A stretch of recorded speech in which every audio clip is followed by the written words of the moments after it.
Hello guys, how are you all doing? Today I want to bring you a little bit different video. I don't really do these type of videos because it's just not my style, you know.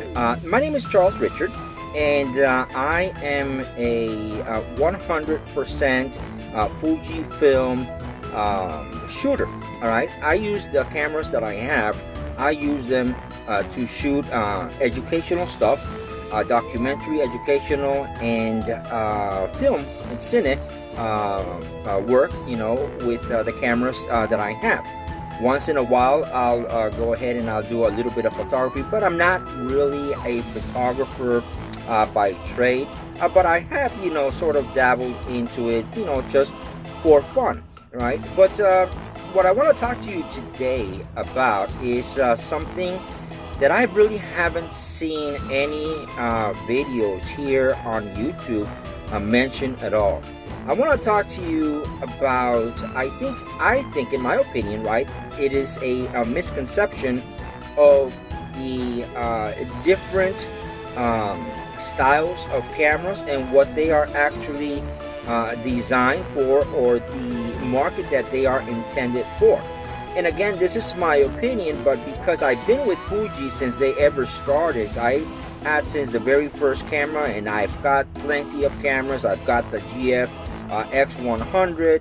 I've got 3 of these XT4 cameras that I use for shooting, you know, my cine work, and you know, I am very familiar with the Fuji line and how Fuji actually sort of approaches their line of cameras. Now, doesn't mean that because they used to do it a certain way that they are going to keep doing it that way.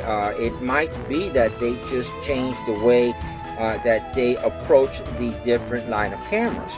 Now, Fujifilm has always had flagship cameras. Fujifilm has always had more than one flagship camera. Fujifilm, if you remember, in the previous 2020, Fujifilm had 2 flagship cameras. Okay, Fujifilm had the X-T4, which was on the flagship of the XT line, because the X-T3 was still being manufactured. And I believe if I'm not mistaken, I believe that when it first got released, the X-T4, the X-T2 was also available, and I think like 2 or 3 months afterward they discontinued the X-T2, but it was still available, and they had the XH1. The XH1 was never designed to be a flagship camera. It was the X-T4. And the other flagship camera was in the rangefinder division, which happened to be the X Pro 3. Those were Fujifilm's flagship cameras, and both of them had its own merits as to why and where they sat, you know, in relation to all the other cameras as a flagship camera.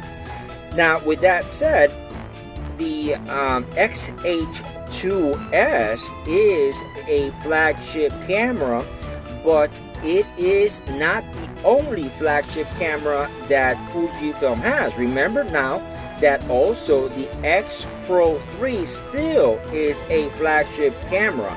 The X Pro 3 camera, it is a flagship camera for the rangefinder, and this new upcoming camera that's coming out, the X-T5, will obviously take the place of the X-T4 as a flagship camera.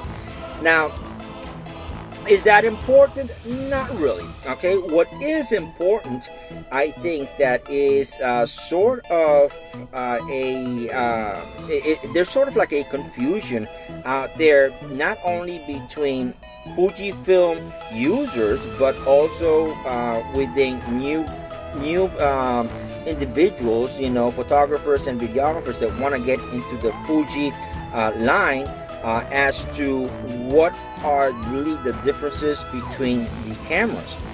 The XH line of cameras has always been sort of video-centric. Now, when the XH2S came out, a lot of YouTube videos, right, were trying to compare this camera as a camera for photography, or a camera for doing wildlife, or a camera for doing sports. Now, yes, it can do all of these things, and it does it very well, but that is not the real purpose of the XH2S.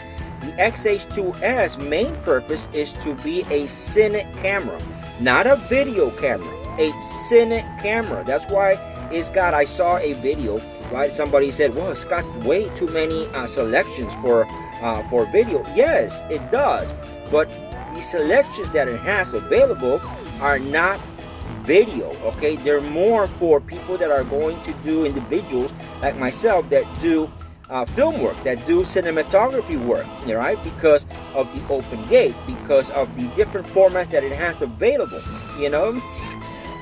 Excuse me. That's where the XH line sort of sits in. Now, I see the XH2 as the little brother, all right, you know, of the XH2S within the VideoCentric line that Fujifilm has introduced, all right, that it has expanded. I don't see it as a photography first camera, but I do see it as a camera that maybe, because it is a 40 megapixel sensor, now you have the ability to actually do really nice video for, let's say, wildlife, or maybe sports, you know what I'm saying? You know, and it has its merit within the video world. Now, with that said, the XT4, right, which is the camera before the XT5, which is going to be coming out now in November, you know, the XT4 line, or the XT line, has always been a camera more of like, comparing it, right, to more like a Canon R5 or a Sony A1, you know, where those cameras, right, these cameras are capable of doing both. They are capable of doing photography very well, and they're capable of doing video very well.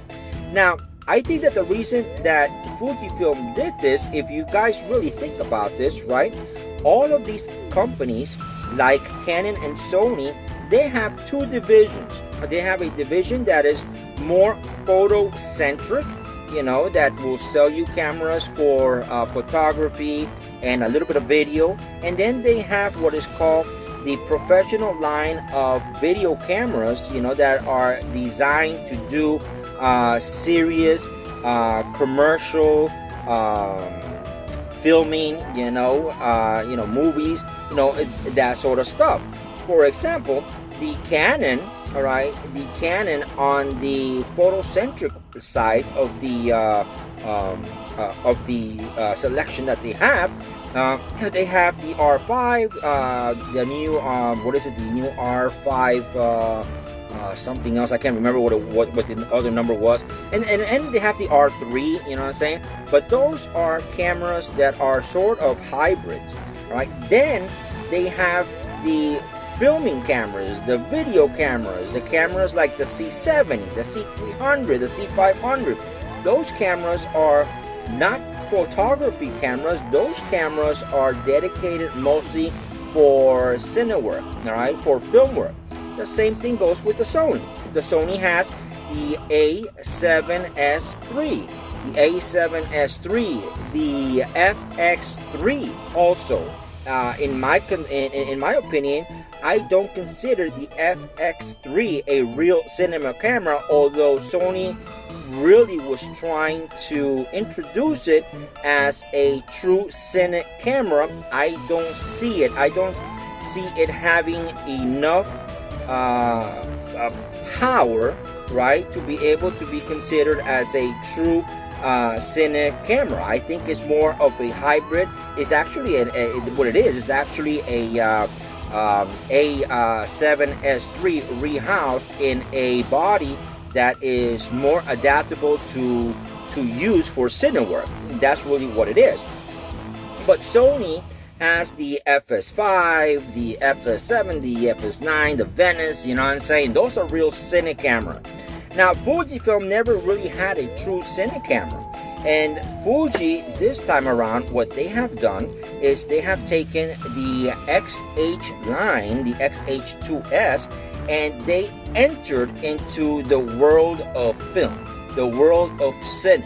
That's why when I listened to one of the YouTube fellow content creators, I think that he sort of complained that it had way too much in the video world. Well, it actually doesn't. It doesn't have enough, as a matter of fact, because everything that you see with that selection on the menu system is meant for people that are in the industry like myself that use these cameras for cine work.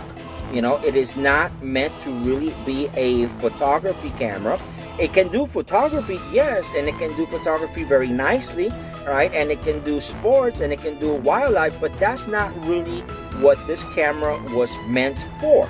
And so I think that what Fuji did was Fuji brought this camera to start competing, right, and start entering into a world where everything is changing because everything is going into video. And so this camera can easily compete with the Blackmagic cameras. It can compete with the FP, the Sigma FP camera. It can compete with the C70 line, and it can compete with the FX3 line of cameras. You know, I believe that is where Fujifilm is actually going with these cameras. Now, the X-T5, on the other hand, is going to be a true hybrid.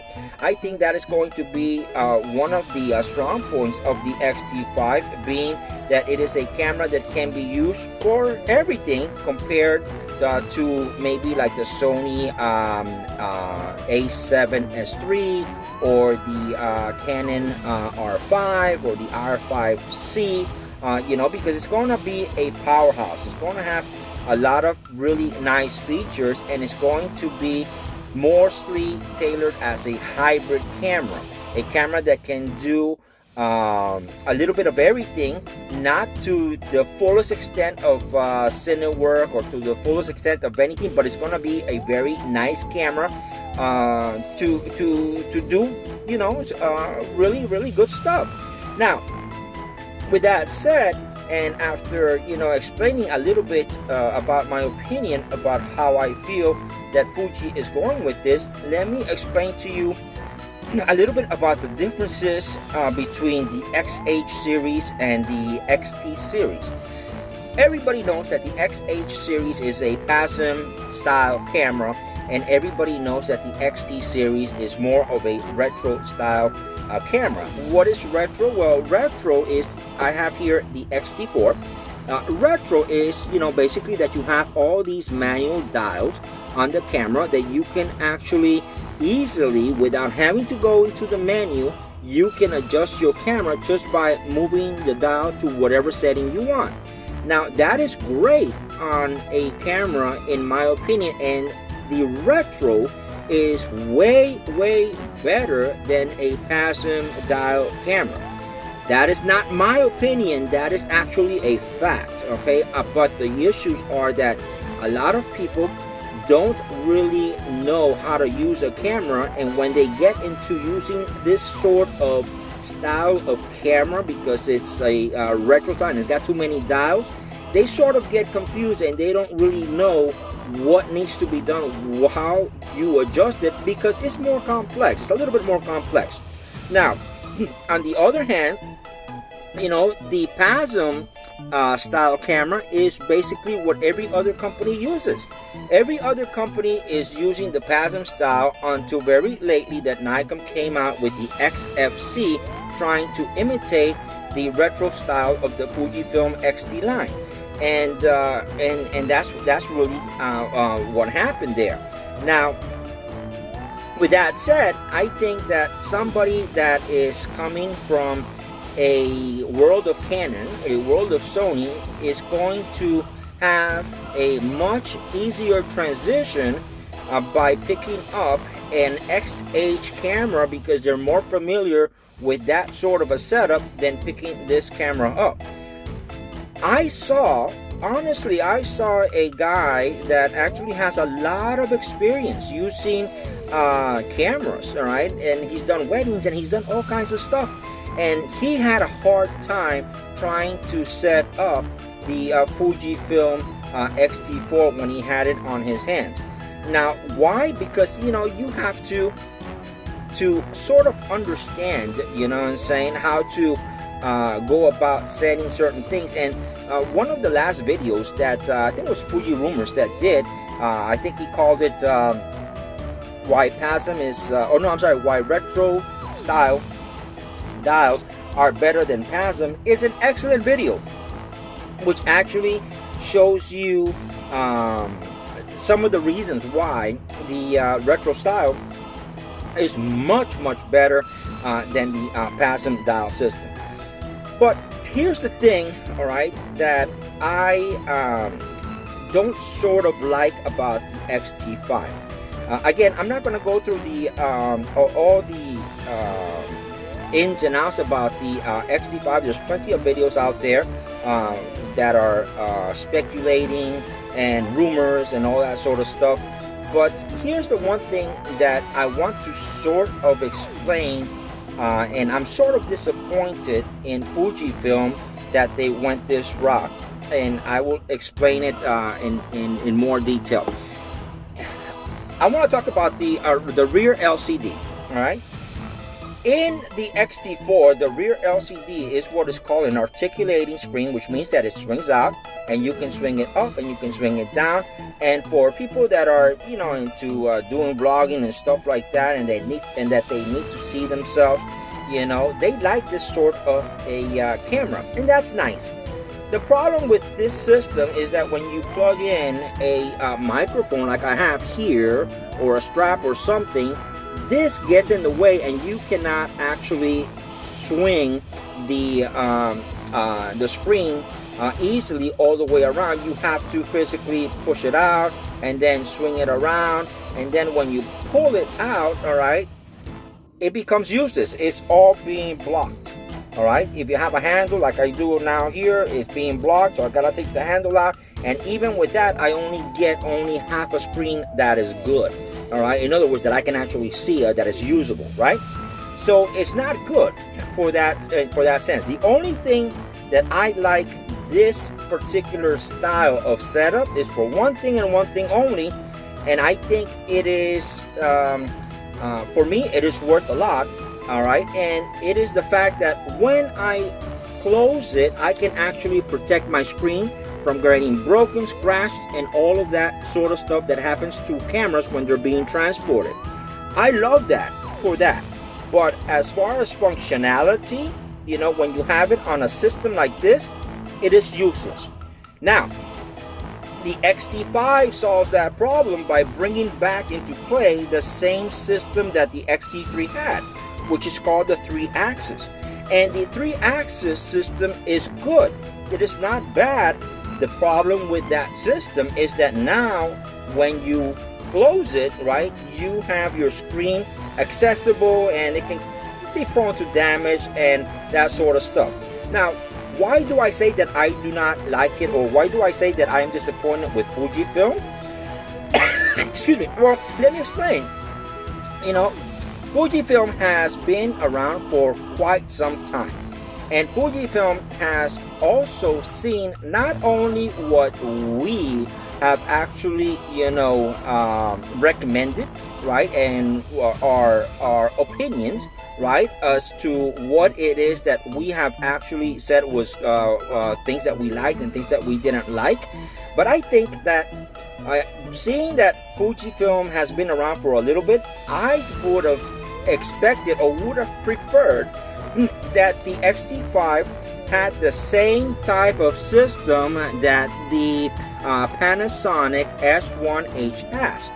What is that? Well, the Panasonic SH1 has a system in which if you want to use the articulating screen like this, you can use it. If you want to actually use the 3 way tilt and that sort of a screen like the XT3 has, you can also use it that way. It has what is called a four-way system, which means that now if I am going to transport my camera, or I'm going to use it for vlogging, or I'm going to use it to where I need the screen, you know, to be able to monitor myself, I have that ability because it has the both of both worlds.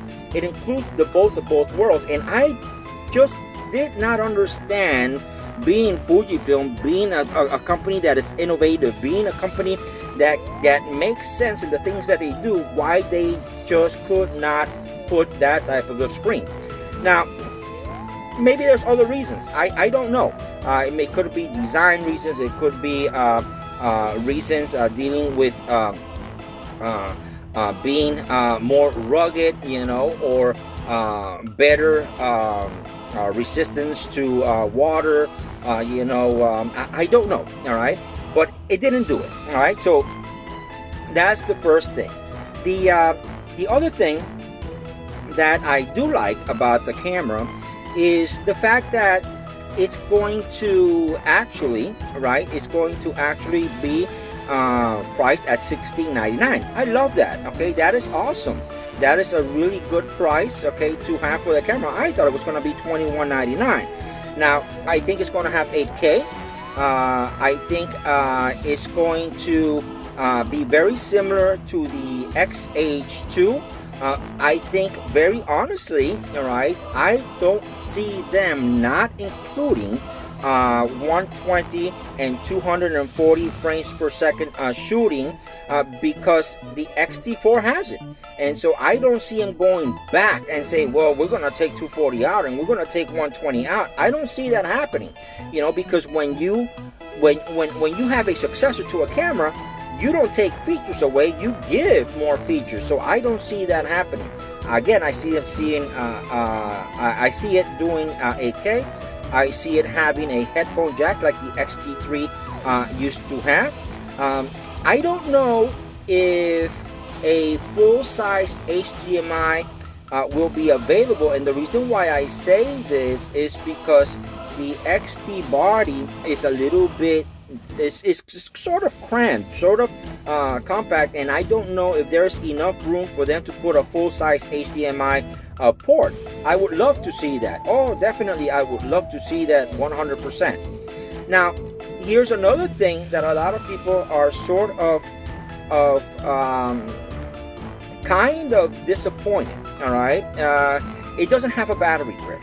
Well, in the world that we live in right now, all right, in the real world that we live in right now, having a battery grip with the new battery system that the XT4 brought into play, the XT4 battery, I have never run out, and I do 4K video and I shoot lots of photos. I have never had an issue with running out of power from my XT4. Now, the sensor that the new XT5 has is supposed to be a lot more efficient. So what does that mean? That means that it draws even less power from the WS235 battery. So why should we need a battery grip, right? It doesn't make any sense at all to have a battery grip, and I think they did the right thing. I absolutely think they did the right thing, you know. So in that aspect, I love that decision. Now, will I be getting the XT5?